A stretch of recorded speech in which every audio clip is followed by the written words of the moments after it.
Hello everyone. तो चलिए start करते हैं आज का टॉपिक। और ऑलरेडी ये 3 पार्ट में डाल चुका हूँ। तो आज जिस पार्ट की बात कर रहे हैं इसमें जो हम लोग बात करेंगे वो विमुद्रीकरण यानी डिमोनेटाइजेशन की बात करेंगे, और ये हमारा चैप्टर 3 का ही पार्ट है। तो डिमोनेटाइजेशन के बारे में देखो, हम लोग वैसे भी बहुत कुछ पढ़ चुके हैं, बहुत ज़्यादा हमें पता भी है, लेकिन फिर भी इसके बारे में थोड़ा सा इंट्रोडक्शन दे सकता हूँ। क्या हुआ था कि 8 नवंबर 2016 को सरकार द्वारा ये प्रस्तुत किया गया हमारे देश में, जिसको विमुद्रीकरण भी कहते हैं। और इसमें सरकार ने यानी मोदी जी ने टीवी पर आकर के क्या कहा था कि भैया 1000 और 500 के जो पुराने नोट है उनको अब उनके साथ आप अब व्यापार नहीं कर सकते, वो स्वीकार नहीं किए जाएंगे, वो नोट आज से चलने बंद। और उसकी जगह 2000 के नए कानूनी नोट को डाला गया था, यानी नए नोट लाए गए थे और कहा गया था कि भैया अब इसके द्वारा आप विनिमय करो। उस टाइम पे पैसों की वजह से काफी ज्यादा तंगी भी हुई थी। देखो ये वही चीजें हैं जो आपकी बुक में दे रखे हैं, मैं अपनी तरफ से कुछ नहीं बता रहा हूँ, और ये हुआ भी था। इसका उद्देश्य ये था कि भैया भ्रष्टाचार का नियंत्रण हो, ठीक है, काले धन के संचय को कम करना था, और उच्च मूल्य की मुद्रा को अवैध गतिविधियों में इस्तेमाल को कम करना था। यानी जो 1000 और 500 के जो बड़े नोट थे उनको अब गैर कानूनी काम में यूज कम हो, इसको इसके लिए इसको लाया गया था। लाया इसके लिए गया था, काम कितना सक्सेसफुल हुआ मैं इस बारे में अभी नहीं बोल रहा हूँ। अब अगर इसकी विशेषताओं की बात करते हैं तो भैया कर प्रशासन हुआ, यानी कि अब बहुत सारे लोगों के पास ऐसे 1000 और 500 के नोट जो थे वो रखे हुए थे घर में, जो वो अपनी इनकम में दिखाई नहीं रहे थे। लेकिन क्योंकि अब उनके वो नोट खराब होने वाले थे तो उन्होंने अनगिनत संपत्ति को उन्हें घोषित करना पड़ा, उन्हें जुर्माना देना पड़ा और उनको कर का भुगतान भी करना पड़ा। मैंने पहले ही बोला ये बुक में दिया हुआ है, कोई ये नहीं बोलेगा कि नहीं ऐसा कुछ नहीं हुआ था। नहीं, ये बुक में लिखा हुआ है और मैं वही बात बता रहा हूँ। दूसरा, बैंकों में नई जमाए योजना पेश की और जिससे लोगों ने भारी निवेश किया। अब क्या था कि लोगों के घर में पैसे रखे, तो मैं डिमोनेटाइजेशन क्यों किया गया था इसके बारे में एक अलग से बता दूंगा आपको, एक छोटा सा ब्लैंक वीडियो बना करके। बट ये थी कि इससे क्या हुआ कि लोगों के घर में जो भी पैसा था वो बैंकों में जाने लगा, तरलता बढ़ गई, और तरलता बढ़ गई तो बैंकों ने नई जमा योजनाएं निकाली और इससे काफी ज्यादा बचत को एक सही दिशा जो है वो मिली। जो हमारे घर में रुकी हुई मनी थी वो बैंकों में जाकर के क्या हुई, इकोनॉमी में आई। देन नकद रहित यानी कि कैशलेस ट्रांजैक्शन को मिला, ई लेन देन यानी इलेक्ट्रॉनिक लेन देन को प्रोत्साहन मिला, नकद रहित अर्थव्यवस्था को हमारी डिजिटल होने में, हमें कैशलेस बना के डिजिटल करने में, पेटीएम या फोन पे या अमेजोन पे इन सब को लाने में डिमोनेटाइजेशन का बहुत बड़ा हाथ था।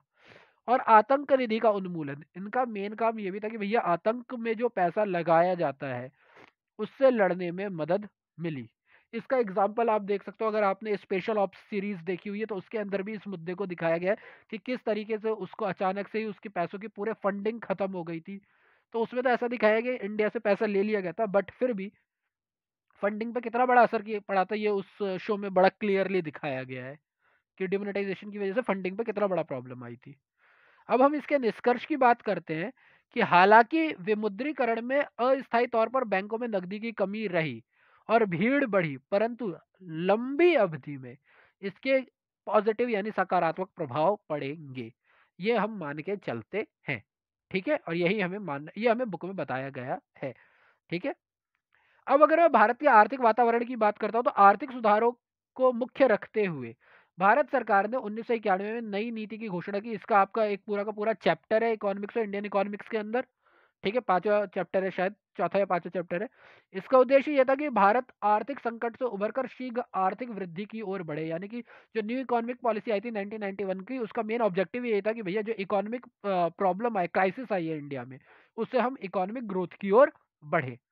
नई औद्योगिक यानी न्यू इंडस्ट्रियल पॉलिसी आई, जिसका मेन लाइसेंस प्रणाली था कि बंधन से लोगों को मुक्त किया। लाइसेंस की जगह वो उदारीकरण लेकर के आए थे। सार्वजनिक क्षेत्र की भूमिका को कम किया, यानी गवर्नमेंट वाले को कम करके उन्होंने निजीकरण किया था। और औद्योगिक विकास के लिए निजी क्षेत्र को भागीदारी और मिले, इसके लिए वो वैश्वीकरण लेके आए थे। अगर मैं सही बोलता हूँ तो मेरे को उतना याद नहीं है, बट एक्चुअली हुआ क्या था कि पहले लाइसेंसिंग थी तो उसको लिबरलाइजेशन में चेंज किया गया। उसके बाद परमिट एलक्यूपी, सॉरी एलपीक्यू या एलक्यूपी तक कोटा था, कोटा को प्राइवेटाइजेशन में चेंज किया गया। और जो परमिट थे, परमिट को ग्लोबलाइजेशन में चेंज किया गया। तो एलपीक्यू हमारी पुरानी नीति थी जिसको एलपीजी में चेंज किया गया था। ठीक है। अब उदारीकरण का अर्थ क्या होता है? बेसिकली उदारीकरण का मतलब ये होता है कि सरकार जो भी नियंत्रण और प्रतिबंध अनावश्यक लगा रखे हैं, यानी कि नॉन एसेंशियल जो लगा रखे हैं, कंट्रोल कर रखा है, प्रतिबंध जो रुकावट लगा रखी है, उससे हमारे इंडस्ट्री को मुक्त किया जाए। इसका था कि कुछ उद्योगों को छोड़कर ज़्यादातर की लाइसेंसिंग को ख़त्म कर दिया गया, कुछ को रखा गया लाइसेंस के अंदर, बाकी सबको हटा दिया गया और वस्तुओं और सेवाओं के स्थानांतरण के प्रतिबंध हटा दिए गए। यानी आपको इम्पोर्ट एक्सपोर्ट करना है तो उसके ऊपर आपको काफ़ी ज़्यादा क्या मिली, छूट मिली। आयात और निर्यात की प्रक्रिया वही इम्पोर्ट एक्सपोर्ट वाले को काफ़ी ज़्यादा सरल बनाया गया।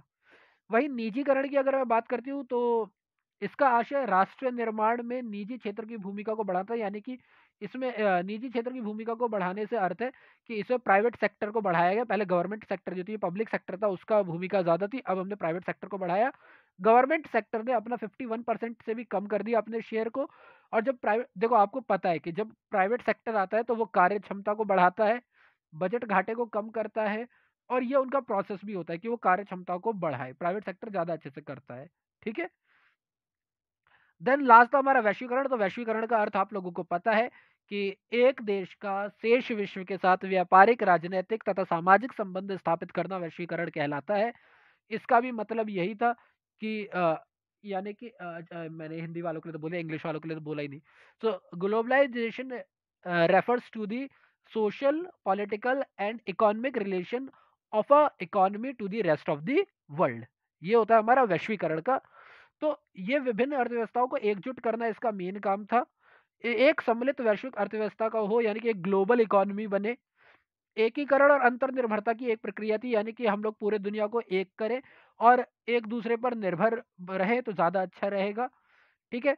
निर्यात शुल्क हटाए गए, आयात शुल्क को कम किया गया, पूंजीगत आयतों का उदारीकरण हो गया। यानी कि जो भी हमारे कैपिटल इंपोर्ट थे, जो भी बड़ी बड़ी मशीनरी मंगा रहे थे, उसको हमने लिबरलाइज कर दिया, उसको हमने छूट दे दी। तो ये था हमारा आर्थिक जो हमारी आर्थिक स्थिति है या भारत का जो आर्थिक वातावरण है, यानी इकोनॉमिक एनवायरनमेंट है। तो आज हमने डिमोनेटाइजेशन और इकोनॉमिक एनवायरनमेंट के बारे में पढ़ा है इस वीडियो में। बाकी नेक्स्ट वीडियो में मैं ये चैप्टर खत्म ही कर दूंगा, जो कि कल लेकर के आऊंगा। So thank you for your time.